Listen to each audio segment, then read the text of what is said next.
महाभारत के समय की बात है। पांचों पांडवों ने भगवान श्री कृष्ण से कलयुग के बारे में चर्चा की और कलयुग के बारे में विस्तार से पूछा कि कलयुग में मनुष्य कैसा होगा, उसके व्यवहार कैसे होंगे और उससे मोक्ष कैसे प्राप्त होगा। इन्हीं प्रश्नों का उत्तर देने के लिए भगवान श्री कृष्ण कहते हैं, तुम पांचों भाई वन में जाओ और कुछ भी दिखे वह आकर मुझे बताओ, मैं तुम्हें उसका प्रभाव बताऊंगा। पांचों पांडव वन में गए।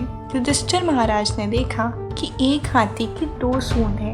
यह देखकर युधिष्ठिर के आश्चर्य का पार न रहा। अर्जुन दूसरी दिशा में गए। वहां उन्होंने देखा कि एक पक्षी, उसके पंखों पर वेद की रचनाएं लिखी हुई हैं, पर वह पक्षी मुर्दे का मांस खा रहा है। यह भी आश्चर्य है। भीम ने देखा कि गाय ने बछड़े को जन्म दिया है और बछड़े को इतना चाट रही है कि बछड़ा लहूलुहान हो गया। सहदेव ने देखा कि 6-7 कुएं हैं और आसपास के कुओं में पानी है, किंतु बीच का कुआं खाली है। बीच का कुआं गहरा है, फिर भी पानी नहीं है। पांचवें भाई नकुल ने देखा कि एक पहाड़ के ऊपर से एक बड़ी शिला लुढ़कती लुढ़कती आती है और कितने ही वृक्षों से टकराई, पर उन वृक्षों के तने उसे रोक न पाए। कितनी अन्य शिलाओं के साथ टकराई, पर वह रुक न सकी। अंत में एक अत्यंत छोटे पौधे का स्पर्श होते ही वह स्थिर हो गई। शाम को पांचों पांडव श्री कृष्ण के पास आए और अपने अलग अलग दृश्यों का वर्णन करने लगे। युधिष्ठिर कहते हैं, मैंने 2 सूंड वाला हाथी देखा तो मेरे आश्चर्य का कोई पार न रहा। तब श्री कृष्ण कहते हैं, कलयुग में ऐसे लोगों का राज्य होगा जो दोनों ओर से शोषण करेंगे, बोलेंगे कुछ और करेंगे कुछ। ऐसे लोगों का राज्य होगा। अर्जुन ने श्री कृष्ण से कहा कि मैंने देखा एक पक्षी के पंखों पर वेद की रचनाएं लिखी हुई हैं और वह पक्षी मुर्दे का मांस खा रहा है। तब श्री कृष्ण कहते हैं, इसी प्रकार कलयुग में ऐसे लोग होंगे जो बड़े बड़े पंडित और विद्वान कहलाएंगे, किंतु वे यही देखते रहेंगे कि कौन सा मनुष्य मरे और हमारे नाम संपत्ति कर जाए। संस्था के व्यक्ति विचारेंगे कि कौन सा मनुष्य मरे और संस्था हमारे नाम हो जाए। हर जाति धर्म के प्रमुख पद पर बैठे विचार करेंगे कि कब किसका श्राद्ध है। चाहे कितने ही बड़े लोग हैं, किंतु उनकी दृष्टि तो धन के ऊपर यानी मांस के ऊपर ही रहेगी। भीम ने देखा कि गाय अपने बछड़े को इतना चाटती है कि बछड़ा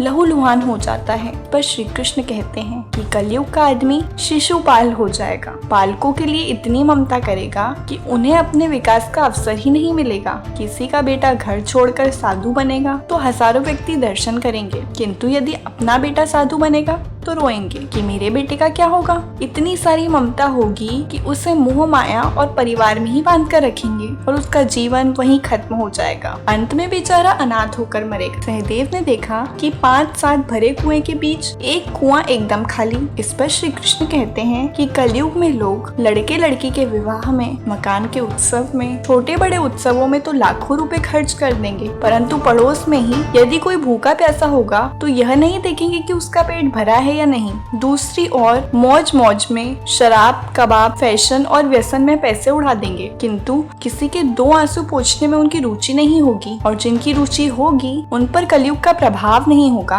उन पर भगवान का प्रभाव होगा। नकुल ने देखा कि एक बड़ी चट्टान पहाड़ से लुढ़की वृक्ष के तने और चट्टान उसे रोक न पाए, किंतु एक छोटे से पौधे से टकराती है, वही चट्टान रुक गई। इस पर श्री कृष्ण कहते हैं कि कलयुग में मानव का मन नीचे गिरेगा, उसका जीवन पतित होगा। यह पतित जीवन धन की शिलाओं से नहीं रुकेगा, न ही सत्ता के वृक्षों से रुकेगा, किंतु हरि नाम के एक छोटे से पौधे से, हरि कीर्तन के एक छोटे से पौधे से मनुष्य जीवन का पतन होना रुक जाएगा।